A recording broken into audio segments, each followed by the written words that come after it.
Kenapa sih bidang IT sekarang jadi menjanjikan banget? Nah, jadi begini teman-teman ceritanya. Di konten hari ini saya akan bahas lebih detail kenapa bidang IT menjadi bidang yang menjanjikan. Nah, jadi banyak yang nanya di masa pandemi ini investasi apa sih yang paling oke? Ya, investasi pasti banyak banget. Ada investasi emas, ada investasi properti, ada investasi cryptocurrency, wah macem-macem banget deh. Dan kalau ditanya apa yang paling menjanjikan, saya juga susah jawab ya. Tapi ada satu hal, investasi yang benar-benar paling menjanjikan. Nah, apa sih itu?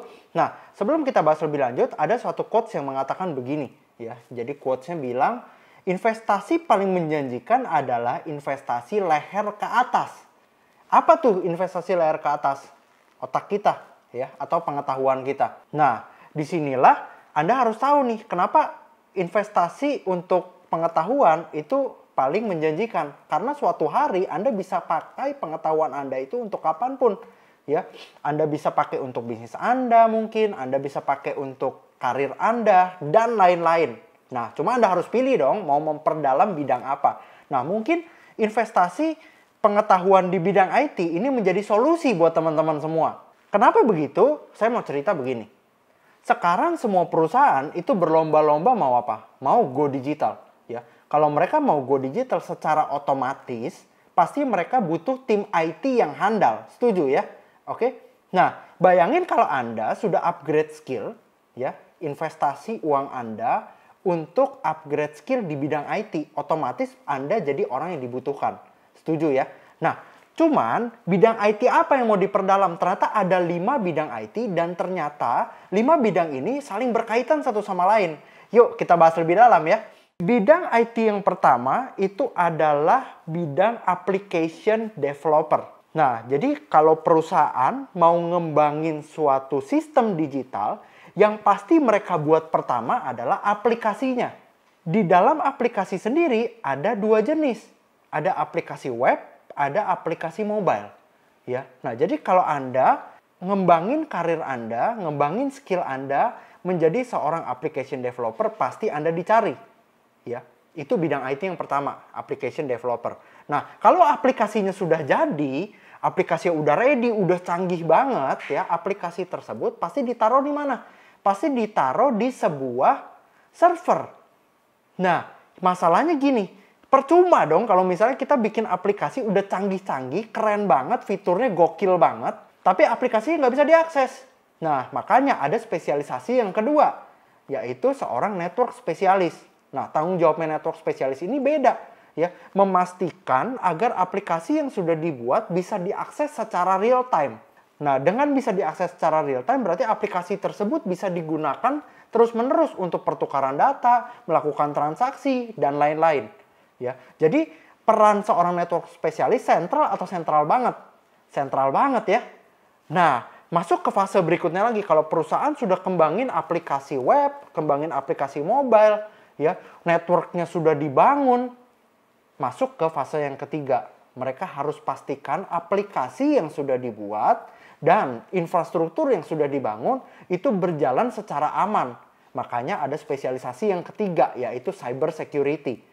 Nah, tugas dari seorang cyber security spesialis ini adalah melakukan testing, ya. Jadi mereka akan melakukan penetrasi, mencari celah, kelemahan dari sistem yang sudah dibangun, ya. Nah, kalau sudah ketemu celahnya gimana? Mereka nggak akan eksploitasi, ya. Si cyber security spesialis ini tidak akan eksploitasi itu, tapi dia akan buat report untuk pengembangan yang lebih lanjut, ya.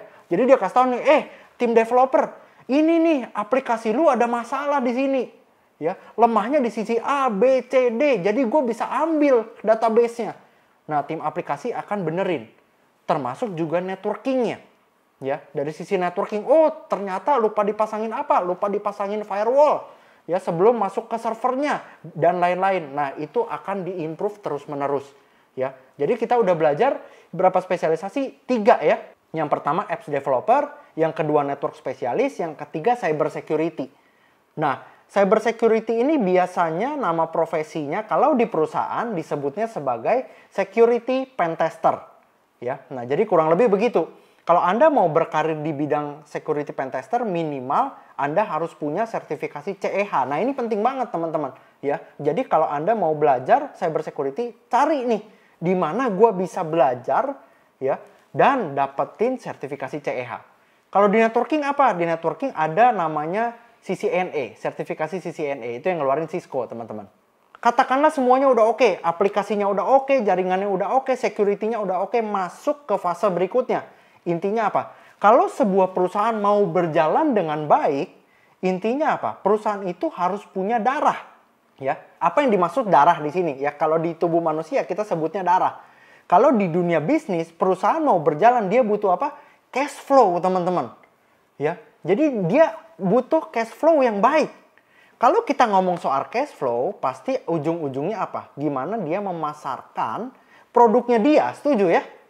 Nah, makanya di sini di dunia yang serba digital ada spesialisasi keempat yang disebut sebagai digital marketing. Ya, kenapa digital marketing ini penting banget? Nah, jadi gini teman-teman, marketing konvensional dan digital marketing, ya, benang merahnya sama, tapi caranya berbeda. Kenapa digital marketing powerful? Saya bahas sedikit ya di sini. Jadi kalau kita pakai marketing konvensional, itu pasti ada batasan-batasannya. Contoh, kita sebar brosur. Batasan pertama apa? Mau berapa banyak brosur yang kita cetak? Oke? Batasan kedua apa? Kita mau sebarin brosur di mana? Ya, katakan kita sudah tentukan satu tempat. Tempat X misalnya. Berarti orang yang menerima informasi produk kita hanya orang yang ada di produk X tersebut. Setuju ya teman-teman ya? Oke? Nah, batasan berikutnya adalah waktu. Kalau kita sebarin brosurnya siang hari, berarti orang yang datang pagi hari dan malam hari tidak menerima informasi produk kita. Setuju ya? Nah, inilah yang membedakan dengan digital marketing. Dengan digital marketing, kita bisa jangkau market kita kapanpun dan dimanapun. Bahkan dia lagi buka apapun ya, dia lagi buka HP-nya, lagi buka smartphone-nya, lagi buka Instagram malam-malam, mungkin lagi stalkerin mantannya, dia bisa kena sama iklan kita. Nah, ini keren banget teman-teman. That's why kenapa banyak perusahaan beralih ya, dan mereka cari pasti orang yang spesialis di digital marketing. Oke? Nah, itu spesialisasi keempat. Dan yang terakhir ada spesialisasi kelima. Katakanlah semuanya udah berjalan baik, termasuk ya proses marketingnya dan cash flow-nya udah luar biasa besar. Ya, berarti perusahaan ini akan berkembang. Dia akan semakin besar. Dan kalau perusahaan sudah semakin besar, datanya pasti akan semakin banyak. Nah, banyak perusahaan yang begini teman-teman. Business owner-nya, dia waktu mau ambil keputusan, harusnya dia baca apa? Baca data. Setuju teman-teman ya? Nah, yang terjadi begini, perusahaan ini nggak kekurangan data. Tapi waktu si business owner ini mau baca datanya, dia bingung. Gile Jack, gue harus baca dari mana? Ini data jutaan. Kalau gue baca semua, jerenglah mata gue. Setuju ya? Oke? Nah, inilah peran seorang data scientist. Jadi gini teman-teman, data yang ada di perusahaan, kenapa kadang-kadang kita nggak bisa baca? Alasannya ada beberapa. Yang pertama, satu, kebanyakan datanya. Jadi nggak mungkin dibacain satu-satu. Ya. Yang kedua, selain datanya kebanyakan, datanya ini belum tentu semuanya kepake. Berarti datanya banyak data sampah. That's why harus difiltering. Ya.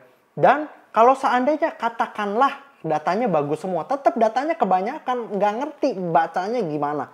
Nah, tugas dari seorang data scientist adalah merubah data yang ada menjadi informasi yang bisa digunakan sebagai insight dalam pengambilan sebuah keputusan.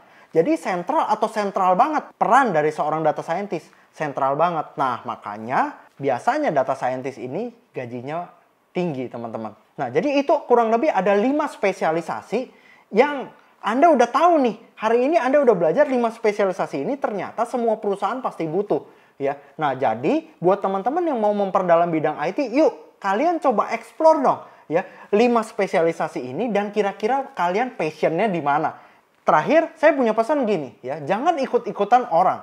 Jangan teman kalian, mungkin teman Anda mendalami satu bidang tertentu, mendalami satu spesialisasi tertentu, ya. Terus Anda lihat nih, wah, teman gua ikut nih, ya. Teman gua mendalami spesialisasi di bidang data scientist, padahal sebenarnya Anda nggak passion di bidang data scientist. Anda jangan ikutin. Kenapa? Nah, jadi gini teman-teman.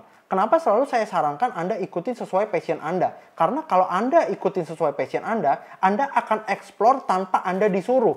Ya, kalau Anda explore terus-menerus, ya, tanpa Anda disuruh, secara otomatis Anda akan semakin terlatih. Kalau semakin terlatih, Anda otomatis semakin cepat menuju ke level expert. Nah, ketika Anda sudah expert, saat itulah Anda akan dipakai oleh perusahaan besar. Oke, mungkin sekian dari saya. Jangan lupa untuk like, share, dan subscribe link di bawah ini ya. Oke, selain itu, kalau Anda punya pertanyaan atau mungkin Anda sudah tertarik di bidang IT tertentu, tapi Anda mau tanya harus mulai dari mana dan lain-lain, Anda mengalami kendala apapun, boleh komen di video ini. Oke, sekian dari saya. Sampai berjumpa di konten berikutnya. Bye-bye.